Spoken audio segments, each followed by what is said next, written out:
রাস্তা আটকে বলল, মা, আপনি এখানে কোথায় চলে এসেছেন? এখানে আপনার কি দরকার? ফাতেমা বেগম মৃদু হাসি দিয়ে বললেন, বাবু, আমার এখানে রিজার্ভেশন আছে, সেটা নিয়ে জানতে এসেছি। দারোয়ান হেসে তার সাথীকে বলল, দেখো, মা বলছেন তার এখানে রিজার্ভেশন আছে।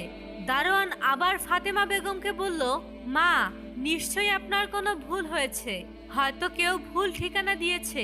এই রেস্তোরাঁ খুবই ব্যয়বহুল, এখানে বড় বড় লোকেরা আসেন, সাধারণ মানুষ এটা সামলাতে পারে না। এর মধ্যে রেস্তোরাঁর হোস্টেস আয়েশা খান এই কথোপকথন শুনে ফেলল। সে ফাতেমা বেগমের দিকে তাকিয়ে তাকে মাথা থেকে পা পর্যন্ত দেখল। তার ঠোঁটে একটা হালকা হাসি ভেসে উঠল, কিন্তু সে হাসি স্বাগতের ছিল না, বরং তাচ্ছিল্য উপেক্ষার। আয়েশা বলল, মা, আমার মনে হয় না আপনার এই রেস্তোরাঁর কোনো রিজার্ভেশন আছে। এই রেস্তোরাঁ খুবই